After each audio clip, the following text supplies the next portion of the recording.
సుపరిపాలన తొలి అడుగు. ప్రభుత్వం నారా చంద్రబాబు నాయుడు గారు ఆదేశాల మేరకు ఈరోజు తొలి అడుగు కార్యక్రమానికి శ్రీ గొట్టిపాటి రవి గారు మంత్రివర్యులు ఈరోజు బద్వేలుకి రావడం జరిగింది. మీకు అందరికీ తెలిసిందే, గతంలో మేము ఇంటింటికి వెళ్ళి బాబు షూరిటీ భవిష్యత్ గ్యారంటీ అనే ధ్యేయంతో బాండ్లు ఇచ్చినాం. సూపర్ 6 పథకాలు ఖచ్చితంగా అమలు చేస్తాం. ఈరోజు ఇచ్చిన మాట ప్రకారం 1వ తారీఖు సెలవు ఉన్నా కానీ 31వ తారీఖు లోపల 4000 పెన్షన్ ప్రతి ఇంటికి చేరుస్తున్నాం. దాంతోపాటు మీరందరూ చూస్తున్నారు, దీపం పథకం కింద ఉచిత గ్యాస్ ప్రతి మహిళలకి వచ్చే పరిస్థితి చూస్తున్నాం. ఈరోజు గతంగా 10 రోజులుగా తిరుగుతుంటే గ్యాస్ సమస్యలు కొన్ని ఈకేవైసీ వల్ల ఇబ్బందులు వస్తున్నాయి, వాటిని రెక్టిఫై చేసుకుంటా పోతున్నాం. దాంతోపాటు తల్లికి వందనం, ఆనాడు మేము ప్రతి ఇంటిలో ఎంతమంది పిల్లలు ఉంటే వాళ్ళని చదివిస్తా అంటే గత పాలకులు ఒకటే మాట దాన్ని వ్యంగ్యంగా నవ్వుతూ మా మీద ఎక్కిరించినారు, చేయలేము అనేసి. కానీ ఈరోజు ఏ ఇంటికి వెళ్ళినా సంతోషంగా మీ అందరూ చూశారు, మహిళలు మా ఇంట్లో ఎంతమంది ఉంటే వాళ్ళని చదివిస్తున్నారు. ఆ రోజు ఇచ్చిన మాట ప్రకారం చంద్రబాబు నాయుడు గారు మరియు లోకేష్ గారు ఇది ప్రతిష్టాత్మకంగా ప్రభుత్వ కార్యక్రమంగా తీసుకెళ్ళాం. దాన్ని ఖచ్చితంగా అమలు చేస్తారు. ఎక్కడైనా ఉంటే కూడా నిన్న మెగా పేటీఎం లోపల గ్రీవెన్సెస్ తీసుకొని అవి కూడా క్లియర్ చేస్తున్నాం. దాంతోపాటే ముఖ్యమంత్రి గారు ఇప్పుడే అనౌన్స్ చేసినారు, ఆగస్టు 15 కంతా ఫ్రీ బస్, ఉచిత బస్ ఖచ్చితంగా ఇస్తారు. అదే రోజు ఆటో డ్రైవర్లందరికీ కూడా 15,000 వేతనం వేస్తారని చెప్పడం జరిగింది. దీంతోపాటు మీ అందరికీ అన్న ఇందాకే చెప్పాడు, నెలాఖరు లోపల అట్లా కేంద్ర ప్రభుత్వం కానీ మన ప్రభుత్వం కానీ రైతు భరోసా, రైతులందరికీ మనము డబ్బు ఇవ్వాల్సిన బాధ్యత ఉంది. ఎందుకంటే ఇప్పుడు అందరు అడుగుతున్నారు, అవన్నీ చేస్తామనేసి మీ అందరికీ చెప్తున్నాం.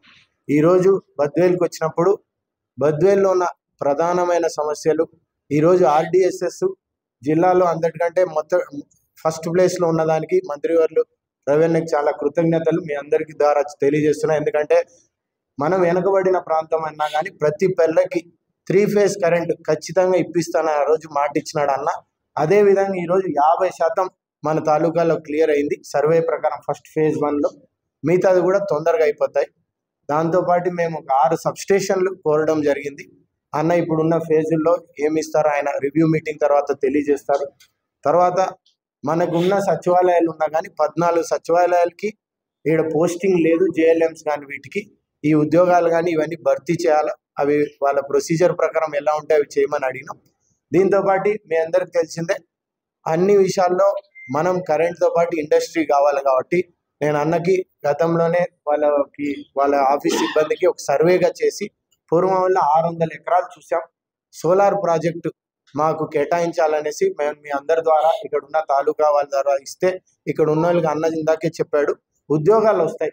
ఈ ఉద్యోగాల కోసమే ఇక్కడ ఉన్న వాళ్ళందరూ వెనకబడిన ప్రాంతం మరియు మెట్ట ప్రాంతం అని ఇది చెప్తున్నాను.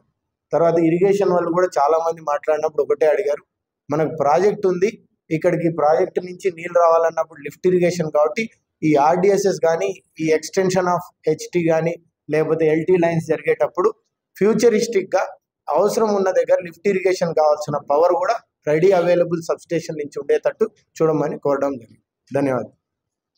వాళ్ళ బద్వేలు కాన్స్టిట్యున్సీ రావడం జరిగింది.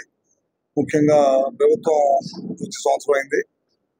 అయిన తర్వాత ఏ కార్యక్రమాలు ఈ ప్రభుత్వం చేసింది అన్నింటినీ కూడా ప్రజల్లోకి ఏ విధంగా వెళ్తున్నారనే దానికోసమే ఇవాళ రాష్ట్రం మొత్తం కూడా తిరుగుతా ఉన్నాం. మన ముఖ్యమంత్రి నారా చంద్రబాబు నాయుడు గారు కానీ తెలుగుదేశం పార్టీ క్యాడర్ కానీ అందరూ కూడా తిరుగుతూ ఉన్నారు అనమాట.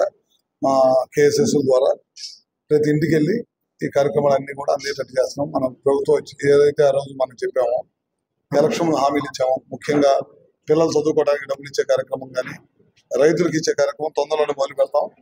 ఆగస్టు 15 నుంచి బస్సు ఆ రోజు ఉచితంగా బస్సు ఇస్తాను, అది కూడా చేస్తున్నాం.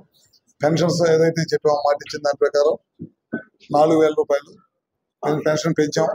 అదేవిధంగా కొంతమందికి 6,000 చేసాం, కొంతమంది 15,000 చేసాం, కొంతమందికి 10,000 పెన్షన్ ఇస్తున్నాం. నాకు తెలిసి దేశంలో ఎక్కడ ఇవ్వనంత డబ్బులు పెన్షన్ రూపంలో ఖర్చు పెడుతున్నాం. దాదాపు 63-64 లక్షల మందికి 33,000 కోట్ల రూపాయల పైన పెన్షన్స్ మీద ఖర్చు పెడుతున్నాం. అదేవిధంగా పిల్లలు చదువుకోవడానికి అయితే తల్లికి వందనం అనే కార్యక్రమం ద్వారా మనం దాదాపు 10,000 కోట్ల రూపాయలు ఒకే రోజు తల్లుల అకౌంట్లో ఇచ్చాం అనమాట. ఇట్లాంటి అన్ని కార్యక్రమాలు ప్రభుత్వం చేపడుతుంది. ఇవన్నీ కూడా ప్రజల్లోకి తీసుకెళ్ళడం కోసమే ముఖ్యంగా ఈ కార్యక్రమం పెట్టాం. దాంతోపాటు మా డిపార్ట్మెంట్ సంబంధించి అందరిని రమ్మని చెప్పాము. ఇవాళ కడప జిల్లాలో ఏ కార్యక్రమాలు చేస్తాం, సబ్స్టేషన్స్ ఎన్ని ఇచ్చాము, ఆర్టీఎస్ఎస్ ఎలా జరుగుతుంది, పిఎం సూర్య గారు 20 లక్షల కనెక్షన్ ఈ రాష్ట్రానికి కేంద్రం ఇచ్చింది. దాన్ని అట్లానే పిఎం కుసుమ్ ఎక్కడైతే అగ్రికల్చర్ ఉందో అక్కడంతా కూడా రాబోయే రోజుల్లో సోలార్ ప్లాంట్లు పెట్టి పవర్ ఎక్కడ కూడా వేస్టేజ్ లేకుండా దానికి అందుబాటులో ఉన్న సబ్స్టేషన్లో కట్టేసి అవి కూడా టెండర్ ప్రక్రియ పూర్తయింది.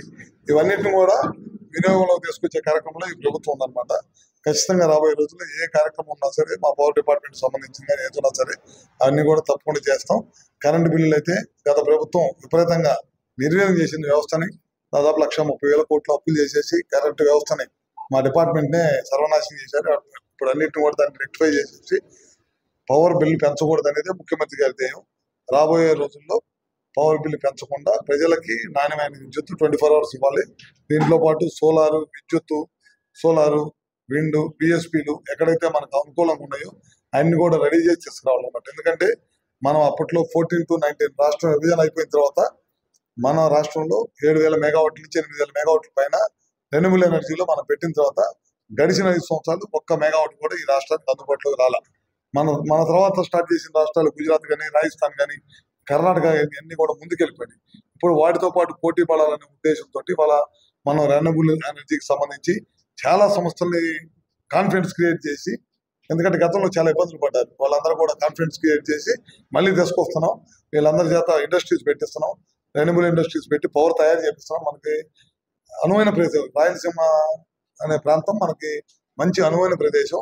ఈ ప్రాంతంలో మనకు అవకాశం ఉంది కాబట్టి ఇక్కడి నుంచి రెన్యూబుల్ ఎనర్జీని ఎక్కువగా తీసుకొని సోలార్, విండ్ కానీ, పిఎస్పీని ఎక్కువగా తయారు చేసి మన రాష్ట్ర వినియోగాలకే కాకుండా దేశంలో ఎక్కడున్నా సరే ఆ వినియోగించడం కోసం తయారు చేసే కార్యక్రమం కూడా చేపట్టాం అన్నమాట. తద్వారా ఉద్యోగ అవకాశాలు కూడా వస్తాయి. ఉద్యోగాలు కూడా చాలా పెద్ద ఎత్తున ఉద్యోగాలు తీసుకురావడానికి అవకాశం ఉంది. మీకు తెలుసు, లోకేష్ గారు 20 లక్షల ఉద్యోగాలు ఇవ్వాలని ధ్యేయం పెట్టుకున్నారు. దాంట్లో అవకాశం ఉన్న చట్టాల్లో ప్రభుత్వ ఉద్యోగాలు, టీచర్ పోస్టులు 6,300, 6,400 పోస్టులకి తొందరలోనే డిఎస్సి పిలుస్తున్నారు. అదేవిధంగా ప్రైవేట్ ఉద్యోగం, అన్ని గవర్నమెంట్ ఉద్యోగాలు చేయలేం కాబట్టి కొంతమేర ప్రైవేట్ ఉద్యోగాలు రావాలంటే ప్రైవేట్ ఇన్వెస్టర్స్ రావాలి, ఇక్కడికి వచ్చి ఫ్యాక్టరీలు పెట్టాలి. ఒక ప్రైవేట్ ఇన్వెస్టర్స్ కి ఒక కాన్ఫిడెన్స్ క్రియేట్ చేయాలి. అది ముఖ్యమంత్రి నారా చంద్రబాబు నాయుడు గారి వల్ల అయితే అని చెప్పి తెలియజేసుకుంటూ, ఈ ప్రభుత్వం ఎలక్షన్ ముందు ఏదైతే మాట ఇచ్చిందో అన్నింటిని కూడా తూచా తప్పకుండా ఈ ప్రభుత్వం చేసిందని చెప్పి మీ అందరికీ కూడా తెలియజేస్తాం.